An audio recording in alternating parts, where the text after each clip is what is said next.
Bab 601. Orang bodoh. Aula tiba-tiba menjadi sunyi. Kecuali harta alam Taoisme, permintaan Mileye tidak terlalu banyak. Namun, semua orang masih merasa sedikit tidak nyaman. Karena tindakan Mileye ini sama seperti pemerasan. Pada saat ini, Mileye berkata lagi, jika kalian merasa kesulitan dengan hal ini, tidak masalah, maka carilah orang yang lain. Lagi pula, pergi ke kerajaan dewa sama saja dengan mempertaruhkan nyawa. Aku sama sekali tidak ingin membohongi kalian bahwa aku sebenarnya juga takut mati. Pada saat ini, Raja Siluman tiba-tiba berkata, penguasa kota Ye, kerajaan dewa sedang menyerang, semua orang harus bersatu, apa yang kamu lakukan? Mileye memandang Raja Siluman, kudengar klan Siluman juga memiliki seseorang yang super jenius, apalagi dia berada di dalam peringkat Dao, kalau dipikir-pikir dia juga tidak lemah, bagaimana jika kalian mengutusnya pergi? Jika dia bersedia pergi, aku pribadi bersedia menyumbangkan 2 pedang alam keberuntungan. Mendengar ini, raut wajah Raja Siluman tiba-tiba tenggelam. Dia tidak pandai melakukan teknik penyembunyian. Mileye berkata sambil tersenyum, alasan. Itu semua adalah alasan, kamu merasa takut dia akan kehilangan nyawanya di sana. Kenapa? Apakah nyawa jenius klan Siluman adalah nyawa, dan aku tidak memiliki nyawa? Raja Siluman menatap Mileye dan tidak berbicara. Mileye juga tidak takut, bagaimanapun juga, Raja Siluman telah mengincarnya beberapa kali, jadi dia tidak perlu memberikan wajah padanya. Pada saat ini, Arsinchu menghela napas dengan suara rendah, Mile, hal yang lain mudah untuk dikatakan, adapun untuk harta tingkat alam Taoisme ini. Mileye tiba-tiba berkata, bukankah aliansi Ordo memiliki harta tingkat alam Taoisme? Oh ya, namanya adalah Armor Tianshan. Aku pikir itu cukup bagus. Tidak jauh, Star-Lord melirik Mileye, apa yang kamu impikan di siang bolong? Richard Tang dan yang lainnya juga menggelengkan kepala. Armor Tianshan ini adalah harta karun di dalam daftar tingkat Xingji Xuanxiang, dan menempati urutan ke-6, meskipun tidak sebagus harta Mileye, tapi itu juga merupakan harta karun. Keinginan Mileye untuk mendapatkan harta ini benar-benar terlalu berlebihan. Mileye tiba-tiba berkata, Star-Lord, bagaimana kalau aku membuat kesepakatan denganmu? Star-Lord memandang Mileye, aku tidak ingin melakukannya.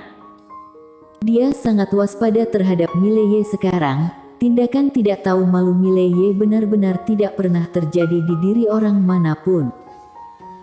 Mileye tiba-tiba berkata, bagaimana kalau aku pergi membawa kembali mayat guru leluhur aliansi Ordo, Tristan Gu? Mendengar ini, mata Star-Lord langsung menyipit. Mileye tersenyum dan berkata, lakukan atau tidak.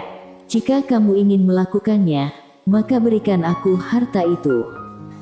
Star-Lord berkata dengan suara rendah, kamu tidak memiliki kemampuan itu.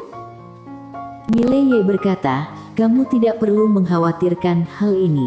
Katakan saja apakah kamu menginginkannya atau tidak. Star-Lord terdiam sejenak, lalu berkata, aku akan memberimu harta itu setelah kamu membawanya kembali. Mileye tersenyum dan berkata, apakah kamu pikir aku bodoh? Bagaimana jika kamu tidak mengakui masalah ini setelah aku membawanya kembali? Sambil berkata, dia memandang Arsinchu, Senior Chu, aku bisa tidak menginginkan harta alam Taoisme ini, tetapi aku menginginkan 20 pedang tingkat alam keberuntungan. Jika para senior dapat memenuhi permintaan kecilku, aku akan mencari tahu kekuatan kerajaan dewa dengan sekuat tenagaku. Dan jika beberapa senior berada dalam kesulitan, maka anggap saja aku tidak pernah mengatakannya. Suasana di tempat ini menjadi hening. Semua orang telah memahami hal ini. Bukan tidak mungkin meminta Mileye ini untuk bekerja keras, tapi mereka harus memberi keuntungan padanya. Pada saat ini, Master Seni Bela Diri Nanpai tiba-tiba berkata, berikan 20 pedang padanya. Lagi pula kerajaan dewa sangat berbahaya, kita sama sekali tidak boleh tidak memberikan keuntungan padanya. Mileye melirik Master Seni Bela Diri Nanpai. Di antara kelima orang, Master Seni Bela Diri Nanpai sesekali berada di pihaknya. Adapun untuk Arsin Chu, dia sama sekali tidak bisa memahami Arsin Chu ini. Arsin Chu mengangguk kecil, kalau begitu berikan 20 pedang padanya. Setelah dia selesai berbicara, dia melambaikan tangan kanannya, dan 4 pedang tiba-tiba muncul di depan Mileye. Keempat pedang itu semuanya berada di tingkat alam keberuntungan, dan masing-masing memancarkan aura Tao pedang tua. Bukan pedang alam keberuntungan biasa. Pada saat ini, Master Seni Bela Diri Nanpai tiba-tiba berkata, aku juga telah mengumpulkan beberapa selama bertahun-tahun, ini semua untukmu. Setelah suara itu jatuh, dia melambaikan tangan kanannya, dan keempat pedang muncul di depan Mileye. Mereka juga setingkat alam keberuntungan. Segera, Raja Siluman juga mengeluarkan 4 pedang. Hanya Star-Lord yang tersisa. Mileye memandang Star-Lord, yang tidak ragu-ragu, dia hanya sedikit menekuk jarinya, dan keempat pedang itu muncul di depan Mileye. 20 pedang. Mileye merasa sedikit emosional di dalam hatinya, monster tua ini bukanlah orang kaya biasa. Pada saat ini, Arsin Chu melenturkan jarinya, dan sebuah batu seukuran kepalan tangan jatuh di depan Mileye. Ini adalah batu teleportasi ruang hampa. Jika kamu berada dalam bahaya, kamu dapat menghancurkan batu ini, dan batu ini akan mengirimmu ke sini dalam sekejap. Mileye mengangguk, lalu menyimpan 20 pedang beserta batu teleportasi ruang hampa. Kemudian dia mengepalkan tinjunya ke arah orang banyak. Para senior, aku akan melakukan pelatihan tertutup selama 3 hari terlebih dahulu. Pada 3 hari ke depan, aku akan pergi ke kerajaan dewa, tapi aku akan diam-diam pergi ke sana. Aku harap para senior dapat merahasiakan hal ini. Arsin Chu mengangguk, tentu saja. Mileye tidak mengatakan apa-apa lagi, berbalik dan pergi. Setelah Mileye pergi, Star-Lord yang berada tidak jauh tiba-tiba berkata, pria ini adalah bandit, dan tidak pernah puas, jadi kalian benar-benar akan membiarkannya bertindak seperti ini. Arsin Chu memandang Star-Lord, bagaimana jika membiarkan orang jenius dari aliansi Ordo yang pergi ke sana? Star-Lord sedikit mengernyit dan tidak berbicara. Arsin Chu menggelengkan kepalanya, Star-Lord, aku mengetahui masalah antara aliansi Ordomu dengan dia, tetapi kamu harus memahami masa apa sekarang. Mileye berada di kapal yang sama dengan kita juga memiliki keuntungan dengan dia berada di pihak kita. Master Seni Bela Diri Nanpai mengangguk, ucapan saudara Arsin benar, kekuatan tempur Mileye ini tidak buruk, dan dia pandai membunuh. Kalian harus tahu bahwa kita sedang berperang dengan kerajaan dewa. Jika generasi muda tidak memiliki beberapa peran utama, orang-orang di bawah kita pasti akan dibantai oleh jenius kerajaan dewa. Pada saat itu akan sangat tidak menguntungkan bagi kita. Dengan adanya Mileye di sini, tekanan pada generasi muda di pihak kita akan jauh lebih sedikit. Star-Lord terdiam. Richard Tang juga berkata, kepergiannya ke kerajaan dewa memang sangat berbahaya. Dapat dimengerti jika dia ingin mendapatkan keuntungan seperti itu. Prioritas kita sekarang adalah bagaimana melawan klan dewa. Adapun untuk masalah antara aliansi Ordo dengannya, setelah semuanya selesai di masa depan, kamu dapat melakukan apapun yang kamu inginkan.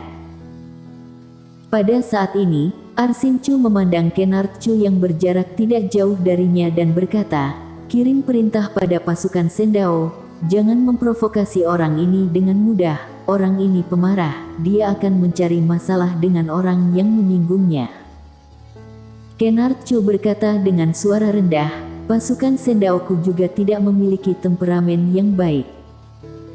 Arsin Chu menatap langsung ke arah Kennard Chu, Komandan Chu, kamu harus mengerti satu hal, dia pernah membunuh lebih dari 30 master alam Taoisme. Selain itu, ada yang salah dengan garis keturunannya. Setelah dia membunuh seseorang, dia tidak akan bisa mengendalikan dirinya. Kamu sebaiknya menyuruh orang-orangmu untuk tidak memprovokasinya. Jika tidak, aku tidak ingin keluar untuk menyelesaikan masalah ini untukmu. Setelah mengatakan itu, dia berbalik dan pergi. Di samping, Master Seni Bela Diri Nanpai juga menatap Kennard Chu. Jangan memprovokasi anak muda yang mudah tersinggung ini. Semua orang akan merasa sakit kepala begitu dia menggila. Setelah berbicara, dia juga pergi. Raja Siluman menatap Kennard Chu, aku malah berharap pasukan Sendaomu dapat menekan kesombongannya. Setelah berbicara, dia juga bangkit dan menghilang. Segera, hanya Star-Lord dan Kennard Chu yang tersisa di dalam aula. Kennard Chu memandang Star-Lord, yang menggelengkan kepalanya, jangan memprovokasi orang ini untuk saat ini. Kennard Chu berkata dengan sungguh-sungguh, apakah orang ini benar-benar perlu ditakuti?